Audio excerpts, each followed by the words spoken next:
Today's video is a chocolate cake, a nice fudgy chocolate cake. Let's get started. I have here in a bowl some cornmeal and some baking powder. I will put the exact measurements in the description below. I have 1 cup of whole wheat flour. And here I have some crumble, a cup of crumble from my Snicker recipe, my Snicker bar recipe. And I'm going to stir that together.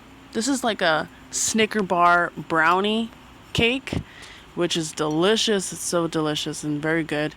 And I'm going to stir those flours together and combine them evenly. And this delicious brownie, I love cutting them in little pieces and freezing them. I'm going to add some non-dairy milk with some vanilla extract.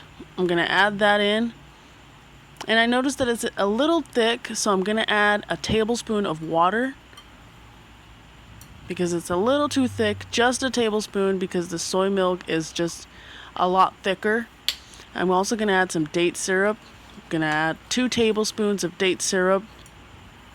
And I'm going to combine this batter together until it's evenly incorporated.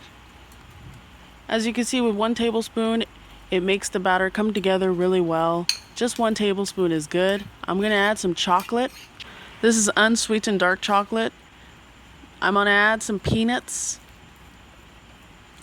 These are toasted peanuts slightly. This is from my Snicker bars recipe. I'm going to add another tablespoon of date syrup.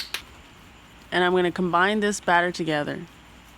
I made some Snicker bars and I have a recipe coming up real soon for that, probably tomorrow. But I had a lot of the ingredients left over, like the nuts and the crumble. So I decided to make a delicious Snicker bar cake recipe with those ingredients. And this is a great way to use up your product when you have extra product. You can just make a cake. I froze this cake, and every now and then when I feel like having something chocolatey and sweet, I'll just heat up a piece of the brownie, add some date syrup, and enjoy with some non-dairy milk. I really like that. It's so delicious, and you will too. So combine that batter together very gently so we don't develop the gluten as much. So I'm going to add it into a Pyrex pan, and then the rest I'm going to add it to another container. And I usually add the rest in a container where it can cook fast. So that way I can evaluate the batter and just make sure that it came out right. Because this is a wing it recipe. I just winged it. I just created it because I needed to use up this product.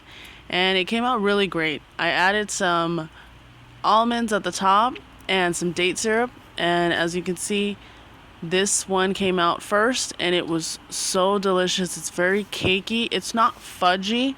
It's very cakey and it's absolutely delicious. It's so moist and so very cakey and like almost melts in your mouth. It's super good. I totally recommend that you make this recipe. It's really good. Like, you're gonna love it, especially if you freeze it and you just snack on it every now and then. It is super enjoyable. Well, anyways, thank you for watching, and I'll see you guys next time. Bye-bye.